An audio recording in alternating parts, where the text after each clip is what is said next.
Everybody, happy Friday, and thanks for joining me today on Fridays with Flora. And today we're going to be doing some baking because it seems like everybody's baking during this quarantine time. Everyone's making fun of the fact that we're all putting on a ton of weight because we're all carb loading and needing comfort food, and it's called the COVID-19 or something like that. But today we're going to do something special though. We're going to talk about the basics of bread making. It's a pretty basic recipe. I think it's based on a King Arthur flour homemade bread, basic bread recipe, but we are going to use a really special thing that you can find in the woods. It's getting to late in the season though. It's the end of May. I'm gonna find a pretty one right here, one of the prettier ones. Ramps. Ramps right here. We are going to go out in the woods. I'm going to show you how to find them and forage for them. And we are going to make ramp bread. So what's a ramp? A ramp is, they kind of come up early May and they're finishing up now, which is why some of these have yellowed. So they're basically going dormant, and it's, May 29th. So that would make sense. And they're kind of, the flavor is like a leek meets a green onion with a little bit of garlic, but not strong. They're very, very mild. However, because we went and foraged what was left of the ramp season, these are more mature, so they're a little spicier and they've got a little bit more of a bite to them. But if you get them early in May, they're a lot more tender and they have like a sweet onion flavor, if that makes any sense. They're really special and I really recommend that you give it a try. So you're gonna go out with us into the woods and we'll show you kind of what they look like and where to find them. Now, legal disclaimer, I am not responsible for whatever you go find and put in your mouth, okay? That's on you. And if you are concerned about foraging and getting stuff that's not edible, skip it and just go get some leeks and you can make this bread and turn it into a leek bread, or you could use green onions or some chives in the back. It's kind of the same thing. So, but ramps are special, and the fact that they are only around for 4 weeks makes them even more special. So I guess my one tip to you, if you want to give it a try, is that ramps have that little bit of purpley red color at the base. They almost look like lilies of the valley, the leaves, except for this color, this magenta-y purpley color. And then if you pull it out and you've got a bulb at the bottom, that's a ramp, but smell it. If it smells like an onion, have an onion garlic, then you know you have a ramp. Supposedly the other things that you should not be ingesting that look similar will not smell like an onion. That's what I know. Again, you're on your own. This is just my suggestion to you. Anyway, so we'll go out in the woods and then we'll make some bread today.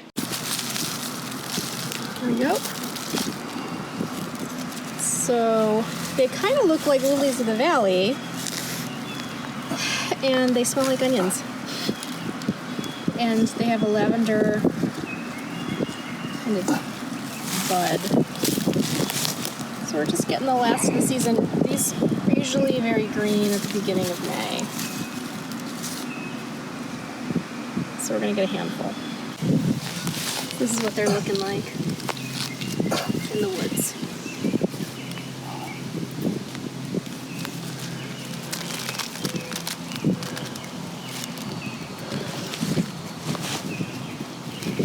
This is end of May. Yeah, really into May, like last week of May. So we came out early May, and they were smaller and they were greener. And then they just die back. And you kind of want to get out early because you can see around me is all kinds of vegetation and poison ivy hiding in a lot of it. So you're going to go out later. Be very careful. All right, we're going to do our harvest and we're going to get back home. Clean them off. And we'll talk bread. So I've picked through the ramps and I found the youngest, smallest, and most green, because like I mentioned, this is late in the season, so they were already starting to get dormant, which is why you're getting some of that yellowing on the leaves. And the idea here is to use the bottom and the top, some of the green and some of the white. So pick through the most tender, youngest, greenest stuff, and basically rinse them well, get all the dirt off, and if there's any weird like skin that's kind of aging, peel that off so they're nice and clean. The next thing you want to do, and by the way, for this recipe, especially if you have a lot of young ones, kind of go with 3 to 4. I'm going to do 5 because I'm going to be getting rid of some of these leaves up here. So you want about 3 to 4 ramps. And what you're going to do is you're going to slice the bottoms off. We don't want the roots, but I'm okay having some of the white.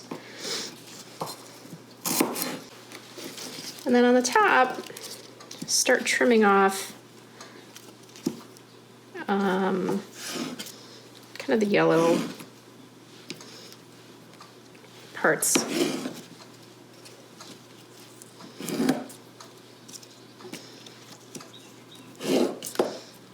Actually, this one's a little too yellow in general. I'm going to take that off. So what you have left here is some beautiful ramps to put in our bread. So we're going to finely chop this. And because these are older ramps, we're going to just gently saute them just to get them a little sweeter and soften them up. If this were earlier in the season, I might not even cook them at all. I might put them just raw in the bread once they've been chopped, because when they're young and they're fresh, they're a lot more delicate in flavor. As they age, they get a little spicier. So I don't want aggressive flavor in this bread. I want something kind of subtle. So I'm going to chop this up, and then we'll head over to the stove. Look at how pretty these are.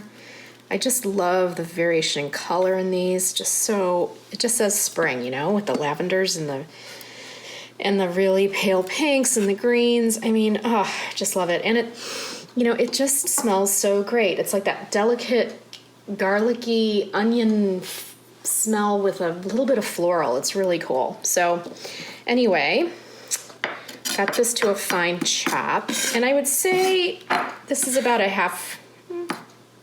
maybe a third of a cup, I'm guessing, if you want to measure.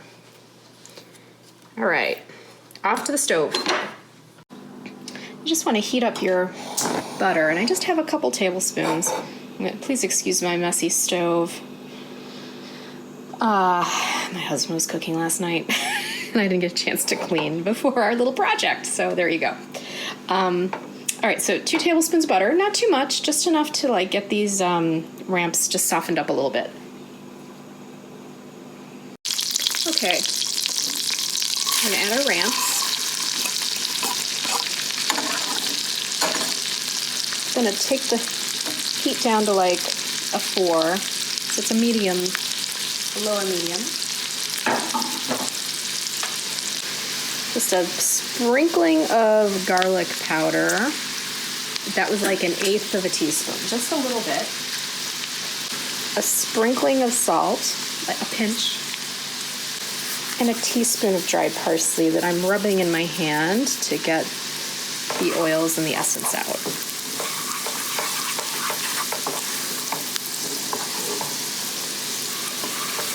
Give it a stir.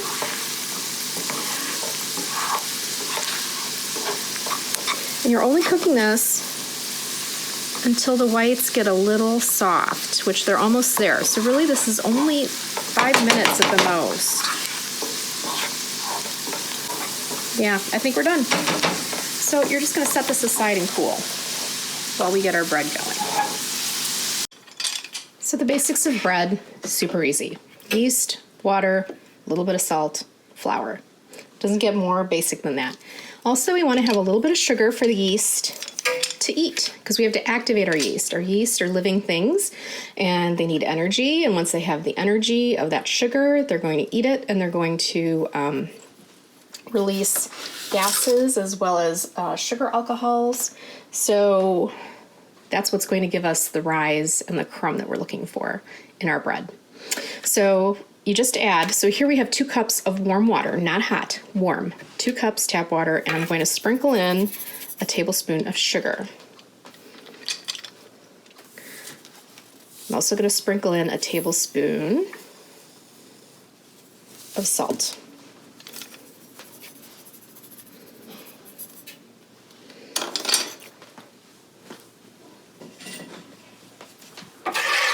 Give this a stir.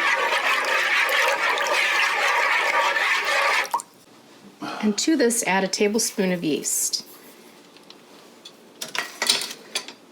Now we're going to wait for it to bubble up and activate, which takes about a minute or 2.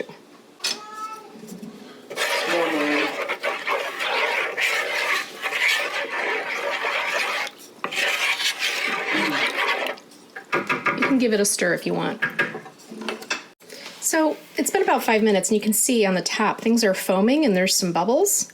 So our yeast is working itself out. So I've got all-purpose flour here, and I'm going to start mixing in a cup at a time, just regular all-purpose flour. Now it's up to you if you want to use half all-purpose, half bread, which has got a little bit more gluten and is sturdier. You can mix in some whole wheat if you want. It's up to you. But we're going real basic with this because I just want to give you the basics of bread making. So I'm going to start mixing in the same bowl, a cup at a time. So that's 1. We're going to try to get in about 5.5 to 6 cups of flour. So it's going to start out wet.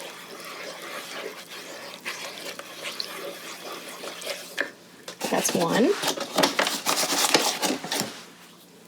Here's 2.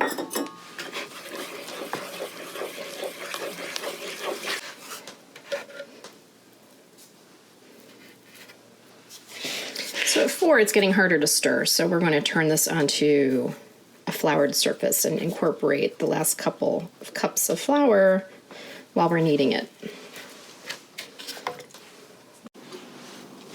All right, you're going to work in 1 to 2 more cups. So this is going to be 5 cups. You could do this with a kneading hook. You don't have to do this by hand to get the rest of this flour in.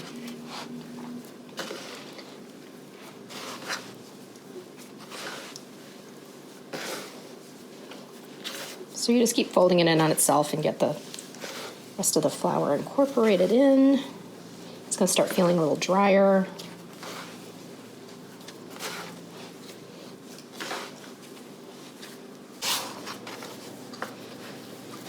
So that's with 5 cups. And it's starting to really feel like dough, but it's still kind of sticky. So let's see if we can get that at least a half a cup more to that 5.5 cup mark.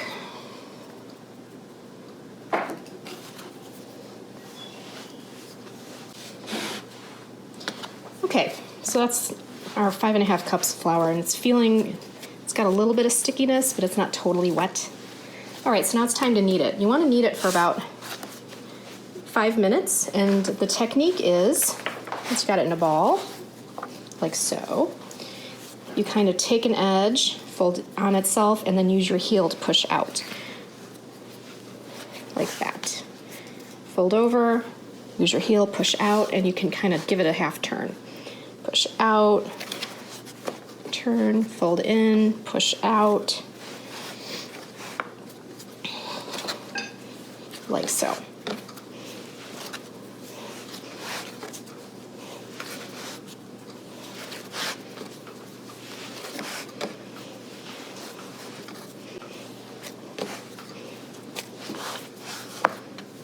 So keep doing that. You can also do some other things like pound it.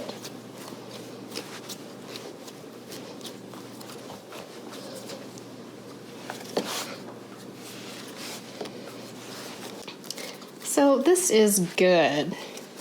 It's in a ball, and it's got just a little bit of that silly putty kind of stickiness, but it's not sticky. It's nice and soft, it's smooth.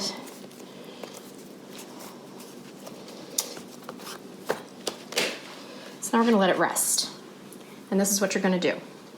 Spray a bowl with nonstick cooking spray and set it inside. It's gonna double in size. You want to let it sit for 1 to 2 hours. We're gonna cover it with a lint-free towel and put it in a corner. Just let it sit in somewhat warm, not too cool, nothing drafty, no direct sunlight, and it'll be good to go for a second rise. All right, it's been about 2 hours. Oh yeah, that looks awesome. I love making bread. It's so magical, you know? Okay, we're going to turn this out on our floured surface.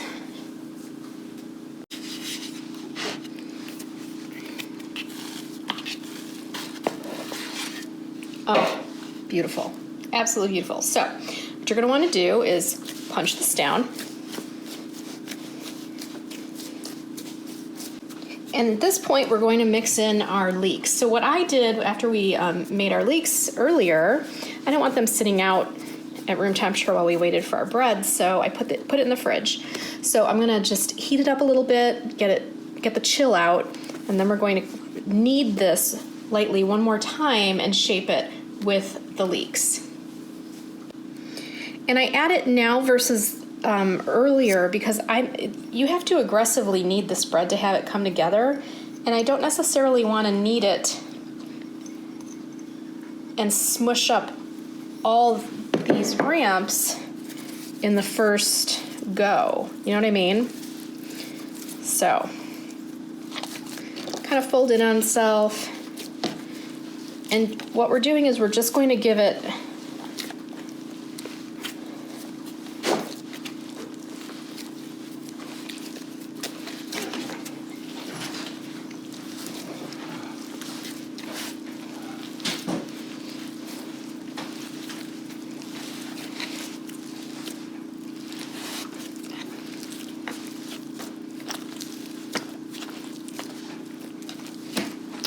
All right, so a couple turns like that. Now we're going to cut it in half and shape our loaves.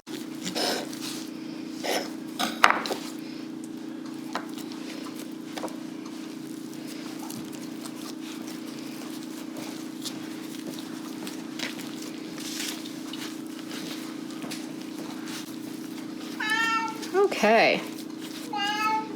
Excuse our cat. She always cries. So you've shaped them into loaves. And now I'm going to set them on a baking sheet, and I am going to get a second rise. You don't have to. At this point, you can score this and get it baking. But if you want something crustier and a little lighter on the inside, a lighter crumb, you can have a second rise. So I'm going to cover this and let it sit for another 30-45 minutes, and then we'll get to baking. I'm a little uncomfortable with how yucky that looks, so I'm just going to punch it down again and reshape it. There we go.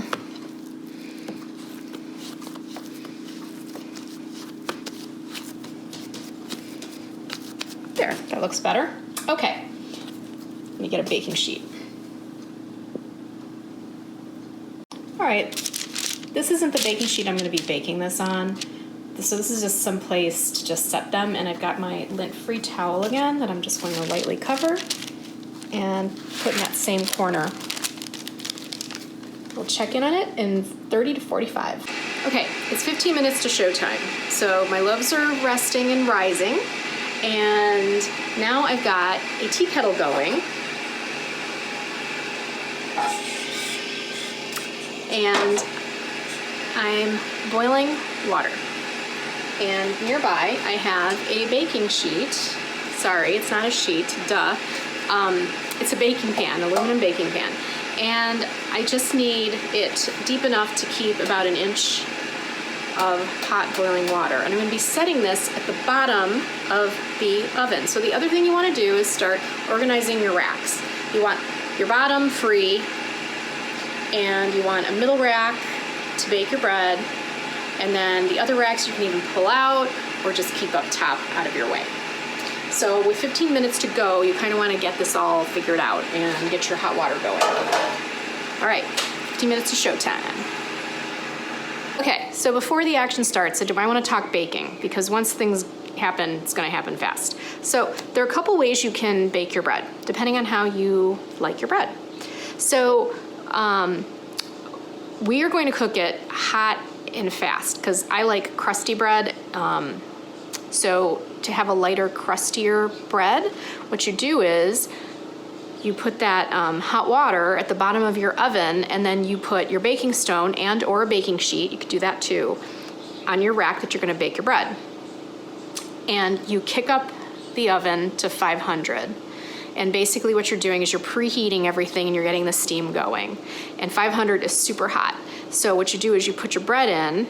After about 15 minutes of everything kind of, getting hot and steamy in there, you take your bread, and I'm gonna quickly do it for you without hopefully burning myself, and we're gonna pop it in and you bake it for like 10 minutes, and then you lower the oven temp to 400 and you bake for another 10 to 15. You're searing that top crust, and then you're lowering it, and then you're gonna slow down the cooking process so that the inside gets nice and cooked. So that's one way to go. So you're preheating your oven. Second way to go is a little bit more mellow. So you can basically put the hot boiling water into the oven, and then you can put the bread on the baking stone or on that baking sheet, and all this is happening in a cold oven, okay? You're not preheating anything other than that boiling water.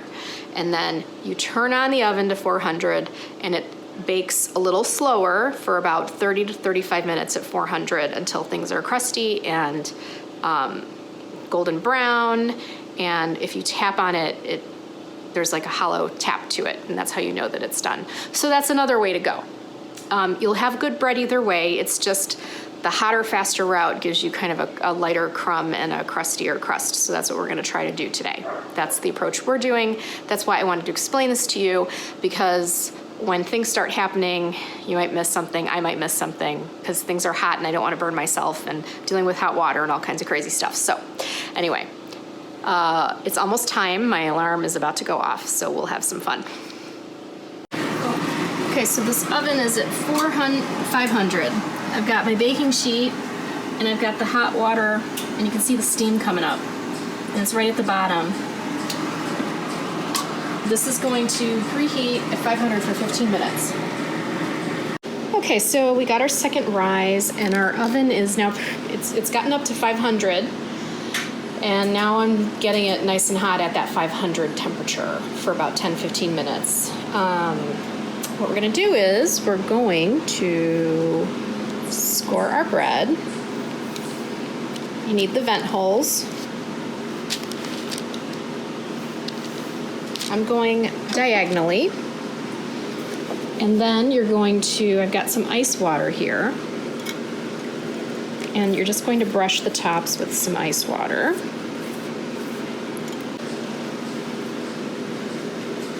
I'm placing some cleaned and sliced ramps, the greenest ones I could find.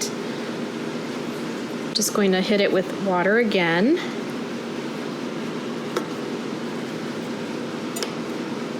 And then I'm just going to sprinkle a little bit of kosher salt on the ramps. Okay, use your oven mitts.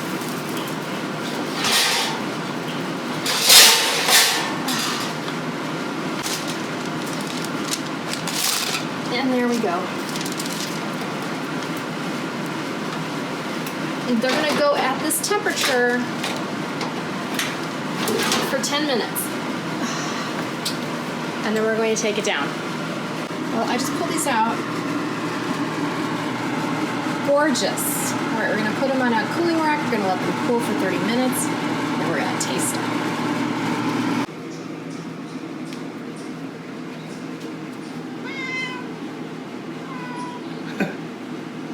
And you can see there's just little flecks of ramp. So it's not overkill. And the flavor is just so delicate. It's just this really subtle onion flavor. Really, really subtle. So it's just enough. And that's the beauty of ramps, really. They're delicate with a little bit of floral. Delicate onion with floral. That's what I think. Anyway, this recipe makes 2 loaves. So we've cut into 1. And I suggested we freeze this one because it's the prettier one and it had more lift. So this crumb probably has, it's probably lighter, hopefully. My husband's like, don't do anything because I don't think we're freezing any of this. So, time to carbo load. You know, you don't make bread that often. It's something special, so you might as well just enjoy it. Anyway, thanks for joining me on Fridays, which is actually going to be a Saturday because this took all day. So the video is going to be up on a Saturday. So Saturdays with Flora. But anyway, join us in a couple weeks. We'll see what we're going to be up to. I never know. Could be a craft, could be gardening, could be baking. It's always fun and different here. So if you like what we're doing, subscribe down below with that button. And join the conversations in a lot of the videos. You know, there's a lot of people sharing tips and ideas and they're asking questions and I really do answer every one of them, but be kind. If anybody is just, if someone's being just not nice and critical, we don't need that in the community. We don't need it in my community. We're here to help each other. We're here to create things and share knowledge and make the world a better place by cooking and being creative. So that's what it's about. Share your comments below. Share your experiences with ramps and or bread. Stay safe out there. We're almost done with quarantine. Hang in there. Anyway, much love. Talk soon.